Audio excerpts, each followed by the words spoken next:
Delphine Jubilard n'a donné aucun signe de vie depuis décembre 2020. L'infirmière de 33 ans a disparu à Cagnac-les-Mines, dans le Tarn. Malgré des battues, de nombreuses recherches et une enquête qui se poursuit, aucun élément n'a permis de découvrir ce qui a pu lui arriver. Ce mardi 15 novembre, la jeune femme aurait fêté ses 35 ans.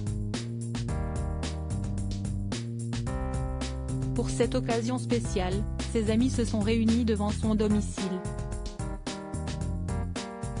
Comme le révèle la dépêche, ce sont une trentaine de personnes qui étaient présentes pour cette occasion spéciale.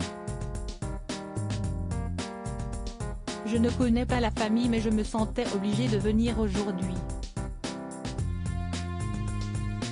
Cette affaire m'a touchée, pour les enfants surtout, a expliqué Brigitte, une aide-soignante de Haute-Garonne, qui a fait le déplacement avec son mari.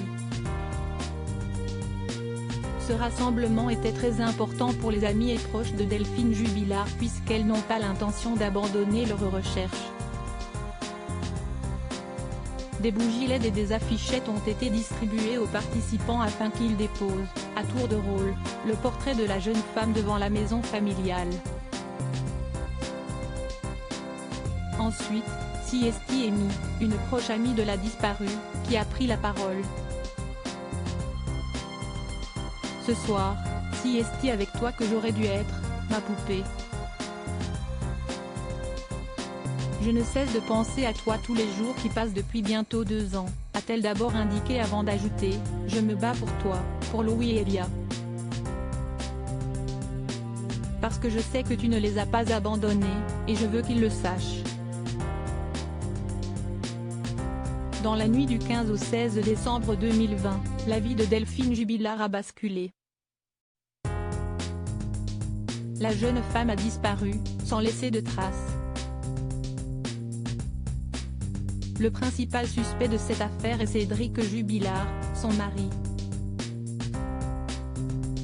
Incarcéré à la prison de Toulouse 16 depuis juin 2021, il continue de clamer son innocence et espère retrouver sa liberté un jour. Pour les amis de l'infirmière, le combat continue afin de découvrir ce qui est arrivé à Delphine Jubilard. Je continuerai à me battre pour vous, à chercher, à gratter la terre de mes propres mains, a poursuivi Amy avant de préciser, Delph est mon amie, elle mérite qu'on la cherche et par-dessus tout elle ne mérite pas de rester dans l'obscurité. Je mènerai le combat jusqu'à ce que la vérité éclate. Des propos également tenus par Hélène qui a, de son côté, souhaité faire passer un message important, on en a marre de voir la victime se faire salir, sur les réseaux sociaux, dans le village et ailleurs.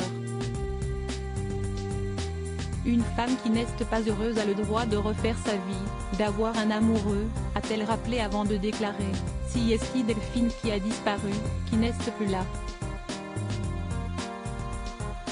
On continuera à la défendre, même si on s'en prend plein la gueule.